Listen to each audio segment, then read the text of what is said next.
And on to our debate this evening, Democratic South Africa has to confront the ideology of racism yet again. Arguably, there is a fraction of society that believes that they are superior by virtue of their race. Does racism characterize a deep-rooted South African culture, or is it pluralism a reality? Matthew Tennyson's post on social media referring to government as a bunch of kafirs has caused a national outcry. So on the debate, we ask, how do we deal with racists in society? And joining us on Skype is Gail Smith, and she's from Human Rights Commission.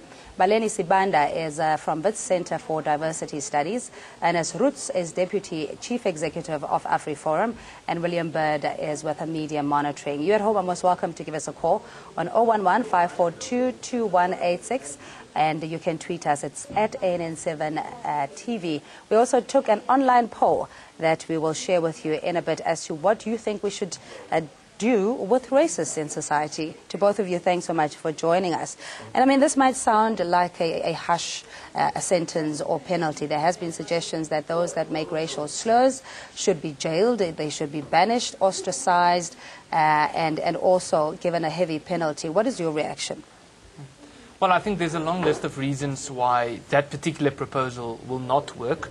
One of them is the fact that we've seen in South Africa that the ruling party, the ANC, is having trouble distinguishing between party and state. So what's going to, and the ANC is actually an active role player in this debate. So an active role player is now also going to become the referee in this debate. We do have a lot of legislation in place that can deal with racism. We have the Equality Act that defines hate speech and discrimination and so forth. And if your racism amounts to a crime, for example, if you say all white people or all black people must be killed or something to that extent, then that is a crime in itself already. So I think we have enough legislation already. I think new legislation will not solve the problem. I think racism is a symptom of a much deeper, bigger problem in South Africa. And we cannot simply deal with the symptom if we don't deal with the problem. All right, and what would the symptoms be, considering that there had been many interventions in terms of cultural exchange and getting people to understand the different backgrounds that we come from? In your studies, Baleni, when it comes to diversity studies, what kind of inroads have we made, and where are the lacks or the gaps? I think there are gaps because racism actually plays its part in various forms. And you would find that we might run the risk of only dealing with color racism. But there are other forms of racism that probably we need to deal with. So diversity will then come in a form of saying people are different and they should be treated differently but equally. So you would find that there are some people who think they are better than others or they are more superior than others. So diversity becomes one of the interventions of saying, no, even if we're different in terms of our race, in terms of our culture, in terms of our skin color, let us come together and actually share moments of equality. Okay. Can we distinguish between bigotry and racism, especially, as you were saying, that perhaps what we need to do is find other methods of dealing with it and the symptoms thereof. Mm-hmm. In this case of Matthew Tennyson, do you think that perhaps it could have been bigotry? He says he made it in the heat of passion. He was angry and subsequently withdrew the post. Well, I think in this particular case, it's bigotry and racism. It can be both, but it can also be one of the two. Our concern with the racism debate is that it is a very unbalanced debate. We find that the double standards in South Africa when it comes to race and racism is so grotesque, yet at the same time people have become so used to it that it is part of our daily lives. Give us an example. Well, this individual that we are talking about is some random person living in Cape Town who makes a racist statement, and it's a very disgusting statement, but he makes a racist statement on his private Facebook page, and the whole country is up in arms, and the Human Rights Commission is becoming involved, while we've heard much worse things being said by cabinet ministers, by members of parliament, by so-called opinion leaders in this country.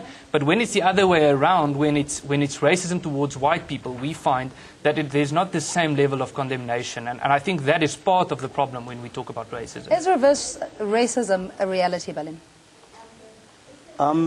It could be a reality because it doesn't matter whether it's reverse or it's not. But at the end of the day, for me, racism, it doesn't matter who has actually ushered racist comments. It doesn't matter. For me, racism is a structure that has to be collapsed, irrespective of whether it is a white person, a black person, or any other color. As long as it is racism, it should be dealt with by whatever means, and the state should come to play, because at least universities are actually trying to deal with issues of racism, although we have seen racism taking place in universities, but at least from epistemologies, we are seeing a direction. But the state should actually also come up with other interventions so that collectively as a society we can fight the issue of racism.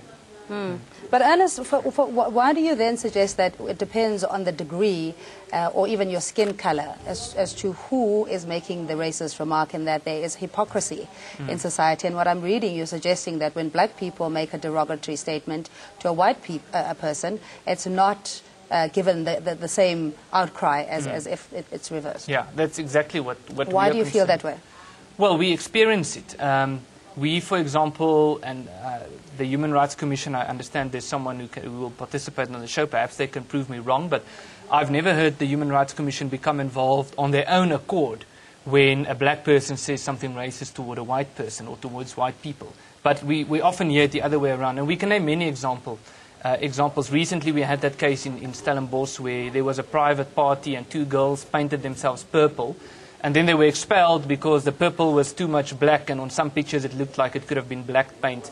I think in the first place, even if it was black paint, why is that regarded as racism? But then when it's the other way around, when black people go to a party or black students go to a fancy dress and they dress up like Afrikaners or white farmers, then it's student fun. So we have these double standards, and we can go on, and I can name many examples where if a black person and a white person do the exact same thing, or they say the exact same thing towards each other, there's a much higher level of outcry towards the white person, and there's a much higher level of tolerance towards the black person. All right, we have a caller on the line. Hello, and thanks so much for calling in. What's your view?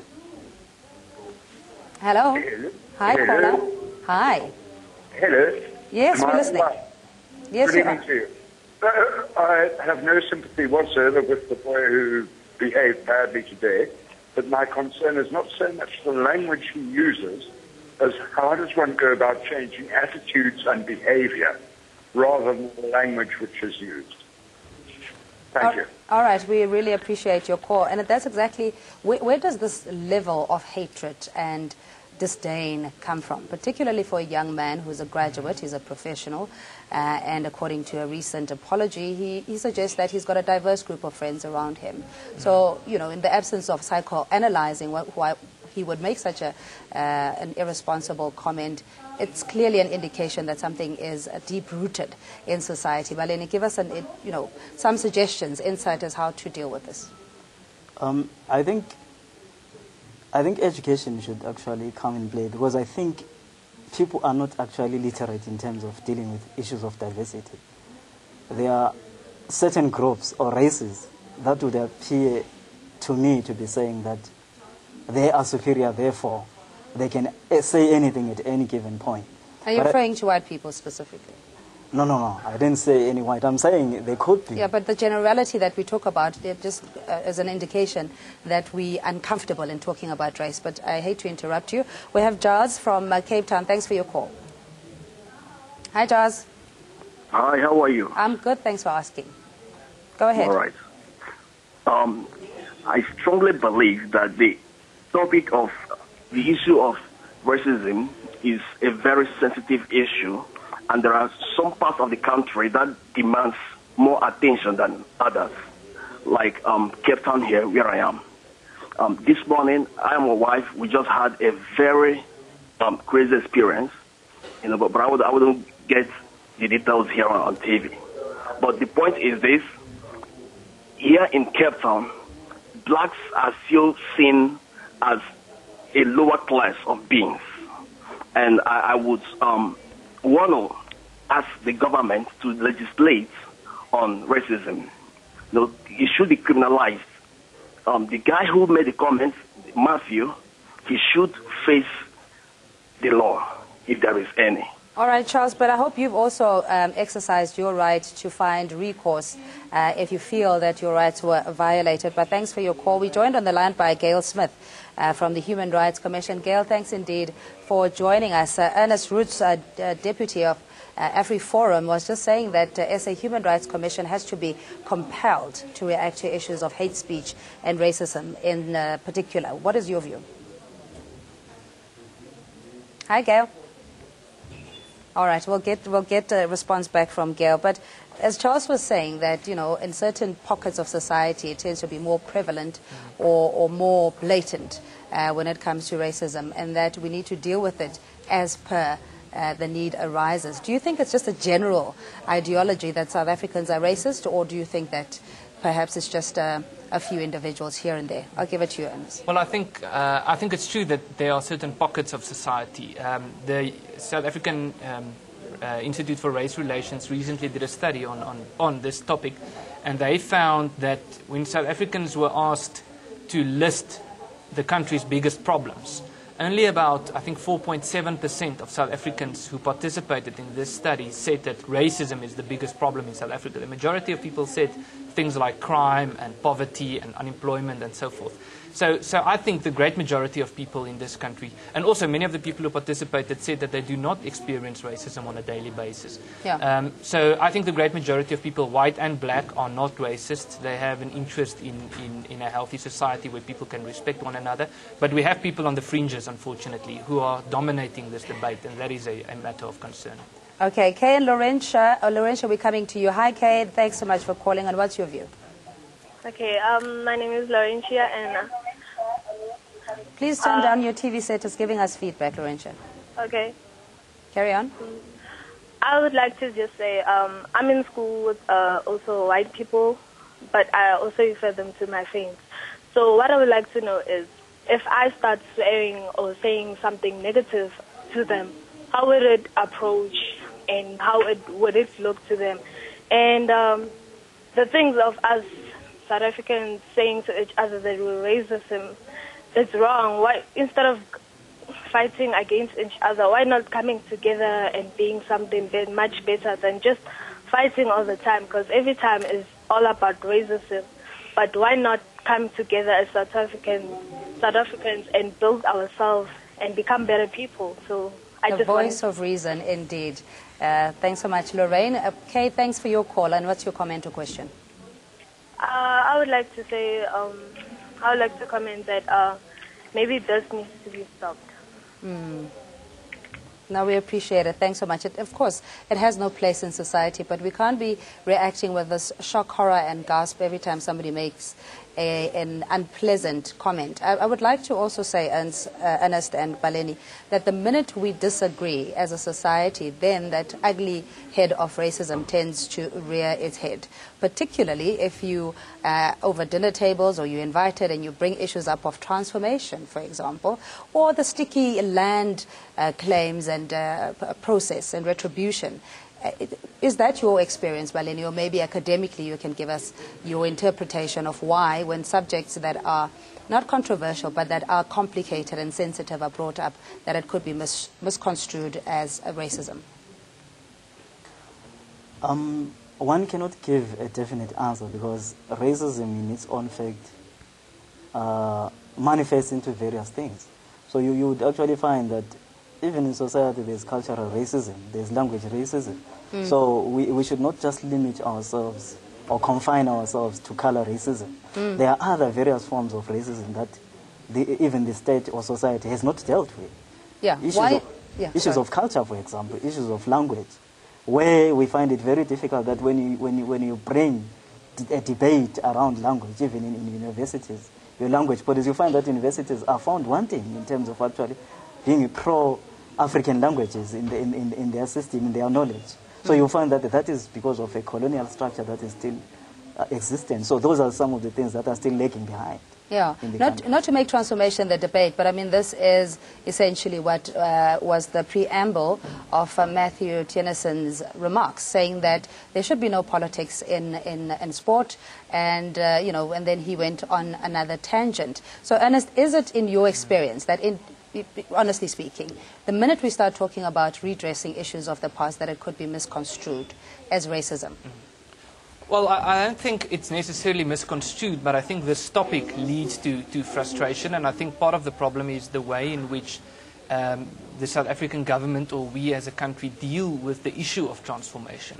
Where, you know, when you talk about transformation in principle, it sounds wonderful, it sounds very great, and everyone is excited or should be excited. But then when you go down to the details of what does it actually mean or how should it be implemented, it is easily interpreted as a policy of blacks in, whites out. And if that is the case, as the Minister of Sport seems to suggest, then we can expect that this topic will lead to frustration, to racial friction. And I don't think the education crisis in this country is really appreciated or recognized. If we can solve the education crisis, if we can fix the 80% of schools that are dysfunctional, then people will have a much better chance of competing on an equal level, so that it would not be necessary or it would not be deemed necessary to intervene on a racial basis. Yeah, there's a multitude of issues that you've just brought up, but just coming back to racism again, maybe we need to define what racism is, because if you can justify and you can substantiate why you had made a certain comment, it's because I was frustrated due to the remarks made by a minister, and I like to have my rugby as lily white as it is, and if anybody else comes and interferes in this particular pet hobby that I have, then it becomes almost a racial interference. Well, and am I reading what Ernst is saying correctly here? And maybe this is the social psyche. Yes, I think the major thing for me, like you say, is actually to understand what racism is. And for me, racism is actually a structure. It's a global structure that actually elevates other people, elevates other bodies, and actually looks down upon others. And when we are in a situation where we think certain bodies are better than others, then we have a problem.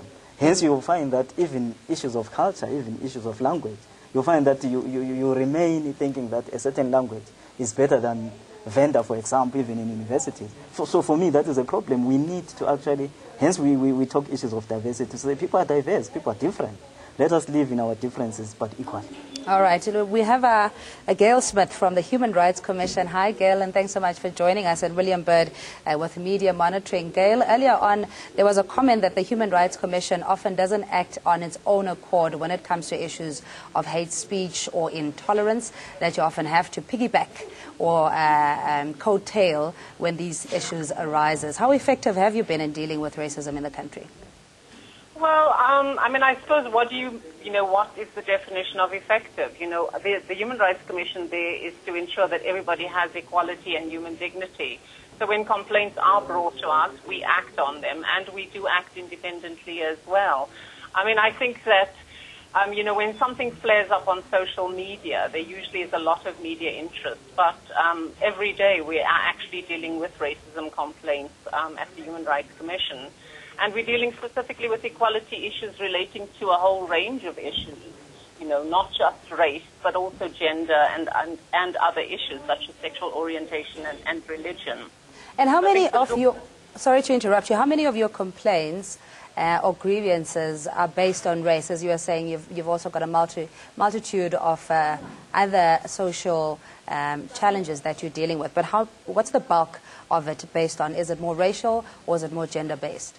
53% of our complaints in 2013-14 were related to race. So we deal with race on a daily basis, and I think that unfortunately, social media does get an unfair share of the attention.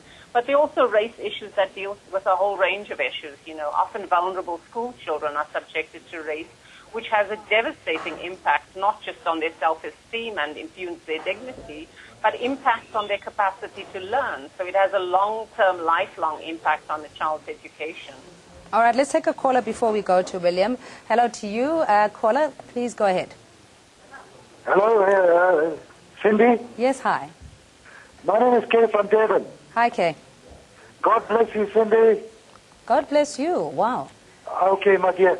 Our country, Cindy, we have to pray for our people. We got beautiful people, white people, black people, but we just got to pray for them and give them some patience. As for the young man made that remarks, earlier this week. He did apologize, and we should just accept his apology, because I've also been through a dramatic moment with one of the guys from Pumalanga, where I was waiting for a parking for about 15 minutes, and he just comes and he wanted to take my parking. So I just drove into the parking when the guy came out of the parking, and he came out to me and he said to me with slang, vulgar words, and then I asked him a question. It seemed like you're a racist, young man. Why are you swearing me? Because you don't know me from a bar of soap. Yeah. And then he said to me, yes, he chose to be racist. Yeah, okay. I'm sure we all have our horror stories, but thanks for sharing. Yeah, thank you so much. I do have to take William Bird. William, thank you so much as well for your patience. In media monitoring, what we've seen on social media is people just recklessly saying what they want and then retracting that message. But the paper trail still remains. I mean, what are the ramifications that especially young people need to consider when posting their thoughts? Well, again, good evening. I guess the first lesson is whatever you think you're saying that you think might be private on a platform like Facebook, but that probably isn't going to be private. You need to take that into cognizance. Again, the general rule is don't say things on that platform that you wouldn't want your mother or other people in society to hear, or that you wouldn't say in a crowded room. Yeah. So I'm quite surprised that people don't seem to learn some of these basic lessons. We've seen it at the start of the year with Annie Sparrow, and now again with this person where, despite having that kind of comments completely explode, they still went on and made these kinds of comments. It's just quite foolish. So I think that the general rule for young people, of course, is be careful about what you post and make sure that it's not something you wouldn't want to say in a crowded room. If it is, then don't say it. William, your line is terrible. We can barely hear you. I'm afraid we either have to reconnect your line. Just in wrapping up, Ernst, what should we do as a society? Obviously, having used the constitutional structures that we have in dealing with racism, do you think that we should have a social boycott or jail term? You said that was not effective. And other South Africans have come up in cases where we feel that our democracy is threatened and something is unpalatable. But in these cases, so that we do not have this debate again, what do you think we should do? Well, I think to come back to what I said earlier, I think education is probably the biggest part of the solution. Going back to basic education and to tertiary education, because that will solve a lot of the frustration on other areas that lead to or that can result in racism. And I think other than education, we need to have a debate, but it must be an open and a frank debate where we don't simply gloss over the topic, but where we are able to say to each other exactly how we feel. And I think part of the problem with the discussion of racism is everyone talks about unity and transformation and nation building and reconciliation, but it seems that people use these terms, but people have different meanings for these terms. So I think we need to delve into that and to see what do we actually mean when we talk about transformation and so forth. Only when we do that, I think we can have a frank and an open discussion about Okay, this. so we agree that criminalizing racism is not going to work because there's no guarantee that in the process that person will be non-racist, if you will, but the right of freedom as well is given to all of us as South Africans. Should we choose the other option, Baleni, to ignore these reckless statements and slurs as opposed to giving it so much airtime? I don't think we need to ignore those. We need to deal with them we should actually be factual about it and see to it that we deal with issues of racism no matter in what form they come. Because, like you said, education for me would play a bigger role because people need to be educated about these things. People should be aware of the ramifications that go with them. That's and my let's view. just say, look, I'm not racist, I do have black friends. Is that adequate? No, it's not, because it doesn't mean that if you have black friends, then you cannot practice racism. No, it doesn't. Because racism is intolerance. It's a horrible behavior. Yeah. And it doesn't necessarily mean that we're not prejudiced, but indeed it has to be eradicated. Sanir, you're on the line. Thanks for calling. No problem. What I'd like to say is that God was not racist